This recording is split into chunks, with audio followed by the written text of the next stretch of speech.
Hello y'all, welcome back to another video dedicated to help you break out of the cycle of toxic behaviors and patterns in your relationship and personal area of your life. I'm Coach Jeanette, and if you like anything personal development or healthy relationships, make sure to follow me on Instagram and TikTok at Jeanette.xzero. And don't forget to join the tribe and subscribe. We're going to be talking about how to stop getting so attached and losing yourself whenever you get into a relationship. And this video is specifically dedicated to my anxious and fearful attachments out there who find themselves almost losing a part of their routine whenever they start getting romantically interested in someone else. So if you're Miss or Mr. Independent whenever you're doing your own thing, starting your own business, maybe you're studying, but then once someone catches your eye, you start losing track of all of those goals and ambitions that you have and just focus solely on this person, this is for you. Or if you find yourself constantly obsessing, overthinking, can't focus on your work at all because this person's running through your mind 24/7,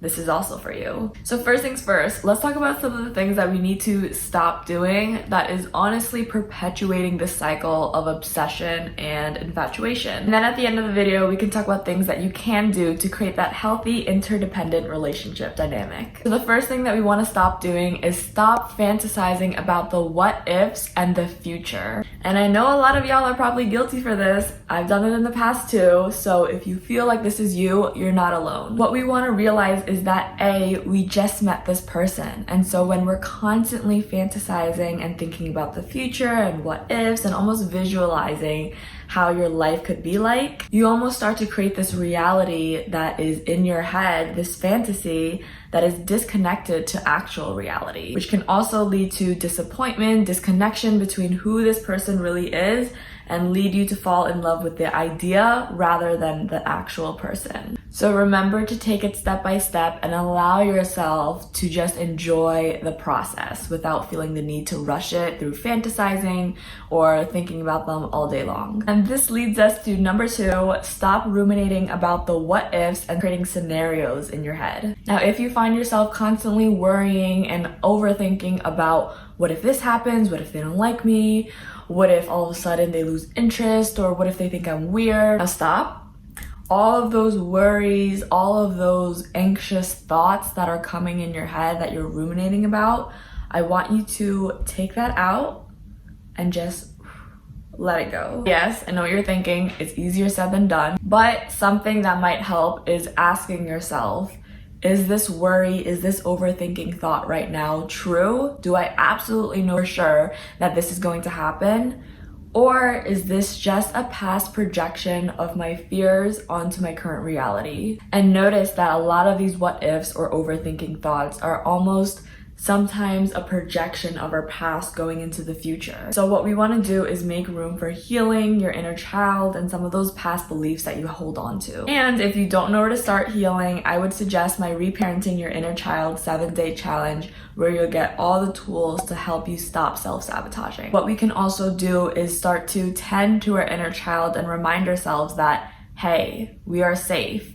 I know these worries are coming up because it's trying to warn me about things that happened in the past that I don't want to experience again, but I'm safe, I'm in control, and I can protect myself. Now, the third thing that we want to stop doing is stop rereading their text over and over again. I see you stalking their location, rereading their text, thinking about the what ifs, all of that stuff. We gotta stop doing that. Again, when we're rereading text over and over again, we start creating scenarios and fantasies in our head, and we create this hyper attachment. And we want to remember, we just met this person, so it's okay to take a deep breath and take it step by step. Now, number 4, stop focusing on what they want and focus on what you want. A lot of times when we start liking someone, especially if you're fearful or anxious, you almost feel the need to change or mold yourself into a different person. Maybe you're thinking, oh, if I act a certain way, they're gonna think I'm weird and leave me. So I gotta change the way I act. I gotta be this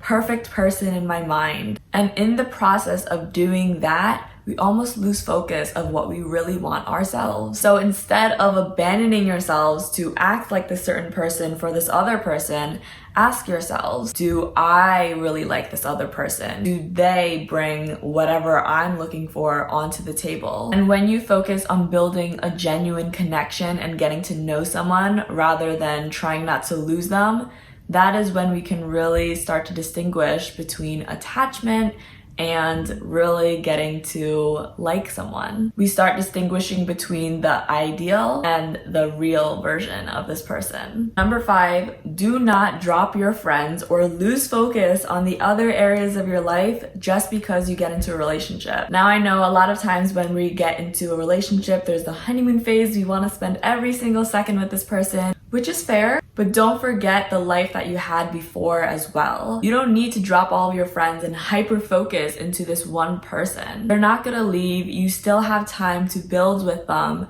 And in the process of building with them, we don't want to lose ourselves. So remember to continue hanging out with your friend, to go back to some of those old routines that you had, hobbies, passions, and make sure you don't lose sight of who you are. This leads us to number 6, do not put them on a pedestal because they are human too. What I mean by this is when we almost put them on a pedestal, we think they're above and they're this perfect person and we gotta cherish and worship them and do everything perfect. But no, they are human too, and they also have flaws, which is perfectly fine, because once we start seeing them as human and knowing that, hey, they also have flaws, I also have flaws, and no relationship is perfect, it allows us to be more of our authentic selves. So remember to take them down that pedestal and remind yourself that we are just building and forming a connection right now. So let go any of expectations that you might hold or have on this person